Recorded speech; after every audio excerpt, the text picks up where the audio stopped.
Hello friends, आज का dictation 100 शब्द प्रति मिनट स्टार्ट होगा 5 सेकंड बाद। स्टार्ट। जन्म से ही बच्चा अनेक वस्तुओं का उपभोक्ता बन जाता है। दूध, दवाएं, साबुन, सूरमा, पाउडर, कपड़ा, बिस्तर, खिलौने इत्यादि कितनी ही चीज़ों की बच्चों को आवश्यकता पड़ती है।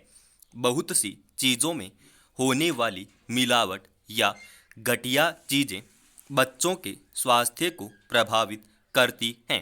माँ के दूध के स्थान पर डिब्बे का दूध, मिलावटों, दवाएं, नुकसानदेह साबुन, पाउडर, काजल इत्यादि बच्चों ने नाना बीमारियों को उत्पन्न करते हैं। यहीं से बाल उपभोक्ताओं के रूप में बच्चों की शारीरिक क्षति प्रारंभ हो जाती है। बच्चे ज्यों ही चलना सीखते हैं, उनके कदम टॉफी, आइसक्रीम, इमली, चूरन इत्यादि खरीदने के लिए घर से बाहर निकलने लगते हैं। ये बाल उपभोक्ता अपने भले बुरे का ज्ञान नहीं रखते हैं, इसीलिए ये बच्चे एक और मिलावट युक्त खाद्य पदार्थ खाकर बीमारियों से ग्रसित हो जाते हैं, तो दूसरी ओर पैसे की बर्बादी करते हैं। स्वभाव से बच्चे जिद्दी होते हैं। वे जिस चीज को देखते हैं उसी को खरीदने की मांग करने लगते हैं। कोई भी फेरी वाला, ठेले वाला घर के आगे से गुजरते ही वे उस वस्तु को खरीदने की जिद करने लगते हैं, भले ही वह वस्तु उनके मतलब की हो या नहीं। फेरी वाले भी बच्चों का मनोविज्ञान जानते हैं। जिस घर में उन्हें बच्चों की उपस्थिति का आभास होता है, उसके आसपास देर तक खड़े होकर आवाज लगाते रहते हैं। बिक्री के संकेत के रूप में घंटे आदि बजाते रहते हैं। इन आवाजों को सुनकर बच्चे सहज ही घर के बाहर आकर वस्तु खरीदने की जिद स्वजनों से करने लगते हैं। अनेक बार तो जब घर के लोग बच्चों की मांग को पूरा नहीं करते हैं, तो वे दूसरों से चीज दिलाने के लिए रिरियाने लगते हैं। यहीं से उनमें मांगने की आदत विकसित होती है और वे बच्चे बेशर्म बन जाते हैं। मेलों, ठेलों या हाट बाजारों में बच्चे प्रायः हर वस्तु खरीदने की इच्छा जाहिर करते हैं। कभी कभी तो वे फैल भी जाते हैं। ऐसे में मजबूर होकर अभिभावकों को शर्म के कारण वस्तु दिलानी पड़ती है। दुकानदार बच्चों की जिद का फायदा उठाकर मुंह मांगे दाम वसूल करते हैं। मेले में बच्चे प्रायः एक खिलौना लेने के बाद दूसरे खिलौने की और दूसरे के बाद तीसरे खिलौने की मांग करने लगते हैं। बच्चों की ऐसी हरकत पर माँ बाप को गुस्सा भी बहुत आता है, पर वे विवश होते हैं। बाजार में हंसी भी नहीं करा सकते, इसलिए जान कर भी ठगे जाते हैं। छोटे बच्चों को जैसे ही कागज और नोट में भेद करना आ जाता है, वे नोट देखते ही चीज खरीदने चले जाते हैं। आइसक्रीम, बुढ़िया के बाल या चूरन, इमली वाले की आवाज़ सुनते ही पैसे या नोट लेकर के दरवाजे के बाहर आ जाते हैं।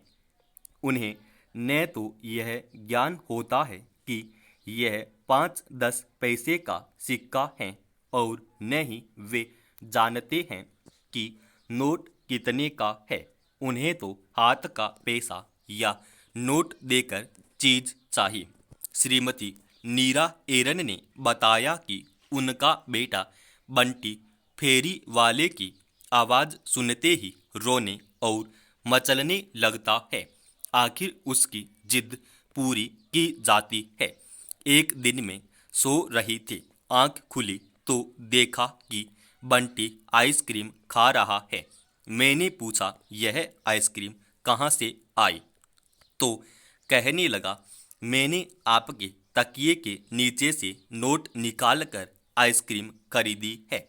मेरा माथा ठनका। तकिए के नीचे देखा तो 100 का नोट गायब था। मैंने उससे पूछा, बाकी पैसे कहाँ हैं? तो कहने लगा, उसने एक नोट की एक आइसक्रीम दे दी। मैं मन मार कर रह गई। दूसरे दिन कई आइसक्रीम वालों से पूछा, पर नोट कहाँ मिलना था। इस प्रकार की खरीदारी के कारण कई बार तो बच्चों में चोरी की आदत भी पड़ जाती है। वे अपनी गुल्लक, मम्मी के पर्स और पापा की जेब से पैसे निकालने लगते हैं। इस प्रकार के पैसों का अधिक महत्व नहीं समझने के कारण अधिक मूल्य देकर वे कम और घटिया वस्तु खरीद लेते हैं। स्कूल जाने वाले बाल उपभोक्ता स्कूल के वातावरण, परिवहन साधन तथा आदि छुट्टी के समय मिलने वाले खाद्य पदार्थों से प्रभावित होता है। स्कूल में पूरी फीस देने के बाद भी यदि बच्चों को हवा, प्रकाश, जन प्रसाधन होता है, स्कूल में वातावरण नहीं मिलता है, तो वे स्वाभाविक ही शोषण के शिकार बन जाते हैं। तो इसका भी बच्चों पर बुरा प्रभाव पड़ता है। स्कूल के बाहर खोमचों और ठेलों पर बिकने वाली चीज़ें प्रायः अस्वास्थ्यकर, हानिकारक होती हैं। बच्चे इन चीज़ों को बड़े स्वाद से खाते हैं। वे नहीं जानते कि मीठी इमली, चुस्की, आइसक्रीम, मिठाई, चाट, पकौड़ी, चूरन इत्यादि में कृत्रिम हानिकारक रंगों तथा अखाद्य पदार्थों की मिलावट की गई है। इन्हीं से बच्चे को खाद्य विषाक्तता होती है।